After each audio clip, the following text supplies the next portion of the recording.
ಆದ್ಯ ನ್ಯೂಸ್ಗೆ ಸ್ವಾಗತ. ನಾನು ಸತೀಶ್ ಪವಾರ್. ಚನ್ನಗಿರಿಯ ಹಾಲಸ್ವಾಮಿ ವಿರಕ್ತ ಮಠದಲ್ಲಿ ಮಹಿಳೆಯರಿಗೆ ಉಡಿ ತುಂಬುವ ಕಾರ್ಯಕ್ರಮವನ್ನು ಹಮ್ಮಿಕೊಳ್ಳಲಾಗಿದ್ದು, ಮಹಿಳೆಯರು ಉಡಿ ತುಂಬುವ ಕಾರ್ಯಕ್ರಮವನ್ನು ಶ್ರೀಗಳ ನೇತೃತ್ವದಲ್ಲಿ ನಡೆಸಿಕೊಟ್ಟರು.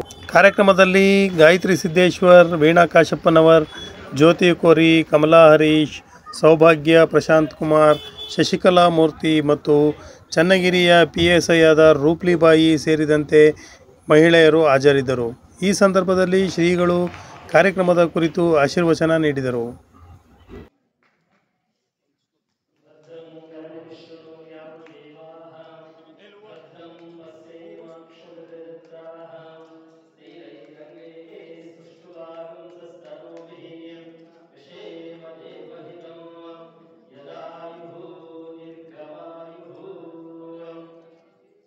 ಆದರೆ ಆ ದುಃಖ ಹೋಗ್ಲಿ ಅನ್ನೋದಕ್ಕಿಂತ ಆ ದುಃಖನ ಕಷ್ಟನ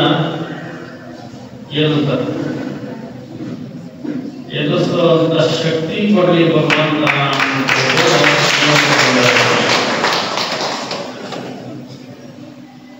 ಒಂದ್ ಕಡೆ ಬಹಳ ಸುಂದರವಾಗಿ ಹೇಳ್ತಾರೆ, ಕೊಯ್ ತನ್ ದುಃಖಿ, ಕೊಯ್ ಮನ್ ದುಃಖಿ, ಕೊಯ್ ಜನ್ ದುಃಖಿ, ಕೊಯ್ धन दुखी, थोड़ा थोड़ा थोड़ा सब दुखी. दुखी शिव का दास बड़ा सुंदर कोई तन दुखी, तन अंदर ಈ ಶರೀರ. ಸ್ವಲ್ಪ ಜನ ಎಲ್ಲರೂ ಶರೀರದ ದುಃಖ ಅಂದ್ರೆ ಶರೀರ ಪೀಡಿತ, ರೋಗ ಬರೋದ ಮನುಷ್ಯನಿಗೆ ಮರಕ್ಕೆ ಬರ್ತದ ಅಂತ ಕೇಳ್ತೀವಿ ನಾವು. ಹಂಗ ಶರೀರಕ್ಕೆ ರೋಗ ಬರ್ತದ, ಆದ್ರೆ ಅದನ್ನ ನಾವು ನಿವಾರಣೆ ಮಾಡ್ಕೊಳ್ಳುವಂತ.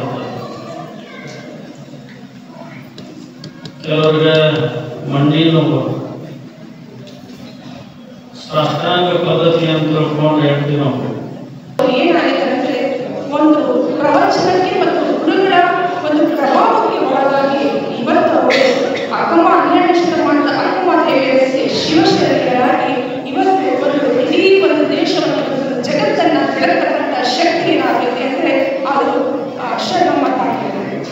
ಶರಣಮ್ಮ ತಾಯಿಯವರ ಉದಾಹರಣೆಯನ್ನು ತೆಗೆದುಕೊಂಡು 12ನೇ ಶತಮಾನದಿಂದ 21 ಶತಮಾನಗಳನ್ನು ಕಳೆದು ಕೂಡ ಒಂದು ಹೆಣ್ಣು ಸಾಕಷ್ಟು ಕಷ್ಟ ಕೋಪಲೆಗಳನ್ನು ಅನುಭವಿಸುವ ನಡುವೆ ಅನುಭವ ಏನಿದೆ ಆ ಅನುಭವವನ್ನು ಆಕೆ ಎತ್ತರಕ್ಕೆ ಬೆಳೆಸಿ ಶ್ರಾವಣ ಮಾಸದ ಹಾಗೂ ಇಂದು ನಡೆದಿರತಕ್ಕಂತಹ ರಕ್ಷಾಬಂಧನ ಮತ್ತು ಮುಂಬರುವಂತಹ ಗೌರಿ ಗಣೇಶ ಹಬ್ಬದ ಶುಭಾಶಯ.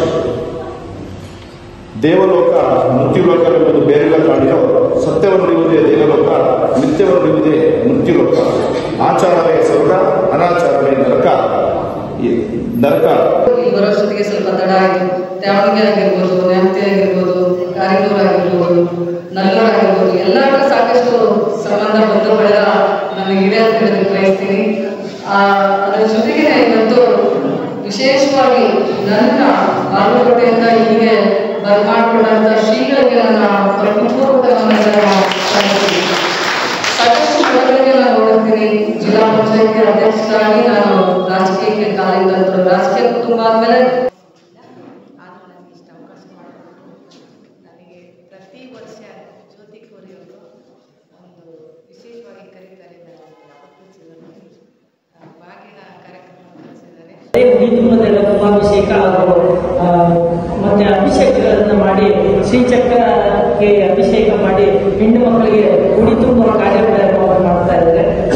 ಉಡಿ ತುಂಬುವ ಕಾರ್ಯಕ್ರಮದಲ್ಲಿ ಇಂಪಾರ್ಟೆಂಟ್ ಏನು, ಮೇನ್ ಏನು ಅಂದ್ರೆ ಹೆಣ್ಣು ಮಕ್ಕಳಿಗೆ ಗುರುಗಳೇ ತಮ್ಮ ಕೈಯಿಂದ ಆಶೀರ್ವಾದ ಮಾಡಿ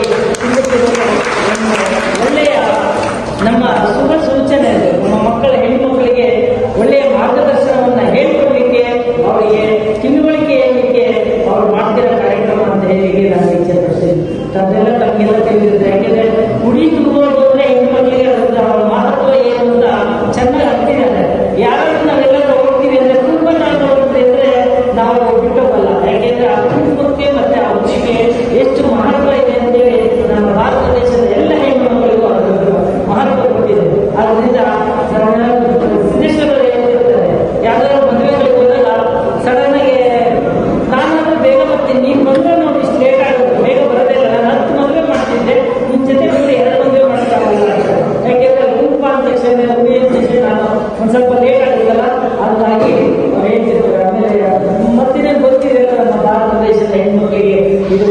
ಅದು ಬೇಕಾಗಿರೋದು ಅಂತ ಹೇಳಿ ನಾವು ಜೊತೆಯಲ್ಲಿ ಹೆಚ್ಚು ಕಾರ್ಯಕ್ರಮಕ್ಕೆ ಹೋದಾಗ ನಾನು ಅನುಭವ ಮಾಡಿದ್ದು. ಆಮೇಲೆ ಇಲ್ಲಿ ಚಿಕ್ಕಲಿಕೆರೆಯಲ್ಲಿ ಒಂದು ಮಹೇಶ್ವರ ಸ್ವಾಮೀಜಿಯವರ ಗದ್ದಿಗೆ ಇದರಲ್ಲಿ ಪೂಜೆ 5 ದಿನ ನಡೆಯುತ್ತಂತೆ. ಅದರಲ್ಲಿ ಕೊನೆಯ ಜಾತ್ರೆ ದಿನ ನೈವೇದ್ಯ ಇಟ್ಟೋದ್ರೆ 1 ವರ್ಷ ಅದು ಕೆಳಗಿರುತ್ತೆ ಅನ್ನೋ ವಿಷಯ ಹೇಳಿದೆ ಅಂತ ಒಂದು ಮಹತ್ವದ ವಿಷಯ. ಸ್ವಾಮೀಜಿ ಅವರ ಪವಾಡ ಏನು ಅನ್ನೋದು ಇದರಲ್ಲೇ ನಮಗೆ ಅರಿಯಬೇಕಾಗುತ್ತೆ. ಅದನ್ನೆಲ್ಲ ನಾವು ಮಕ್ಕಳಿಗೆ ತಿಳಿಸ್ಬೇಕು, ಮುಂದಿನ ಪೀಳಿಗೆ ಅವರಿಗೆ ತಿಳಿಸ್ಬೇಕು ಅಂದರೆ ಇಂತಹ ಮಠದಲ್ಲಿರುವ ಸ್ವಾಮೀಜಿಗಳಿಗೆ ನಮ್ಮಂತ ಹೆಣ್ಣು ಮಕ್ಕಳ ಪ್ರೋತ್ಸಾಹ ಕೊಡ್ತಾರೆ. ಅವರುಗಳು ನಮ್ಮನ್ನು ಬೆಳೆಸಲಿಕ್ಕೆ, ನಮ್ಮ ಮಕ್ಕಳನ್ನು ಬೆಳೆಸಲಿಕ್ಕೆ ಒಳ್ಳೆಯ ತರದಲ್ಲಿ ದಾರಿದೀಪವಾಗಿ ಅವರು ನಮ್ಮನ್ನು ನಡೆಸ್ತಾರೆ ಅಂತ ಹೇಳಲಿಕ್ಕೆ ಇಚ್ಛೆ ಪಡ್ತೇವೆ. ಇನ್ನೊಂದು ಪ್ರಮುಖವಾದದ್ದು ಏನು ಅಂದರೆ ಇಲ್ಲಿ ಜಾತಿ ಭೇದ ಮತ ಯಾವುದೂ ಇಲ್ಲದೆ ಅವರು ಈ ಕಾರ್ಯಕ್ರಮಗಳನ್ನು ಶ್ರೀಗಳು ನೆನೆಸ್ಕೊಂಡು ಬಂದಿದ್ದಾರೆ. ಇದರಲ್ಲಿ ನಮಗೆ ಗೊತ್ತಿರೋ ಹಾಗೆ ಎಲ್ಲ ಮಠಗಳಿಗೂ ನಮ್ಮಂತರು ನಿಮ್ಮಂತರೆಲ್ಲ ದಾನ ಕೊಡ್ತೀವಿ.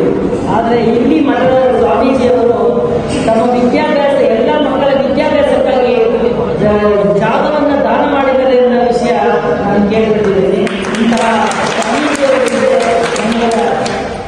ಮಕ್ಕಳ ಭವಿಷ್ಯ ಮತ್ತು ನಮ್ಮ ಎಲ್ಲರ ಭವಿಷ್ಯಕ್ಕೆ ಒಂದು ದಾರಿದೀಪ ಆಗ್ತಾರೆ ಅಂತ ಹೇಳಲಿಕ್ಕೆ ಇಚ್ಛೆ ಪಡ್ತೀವಿ.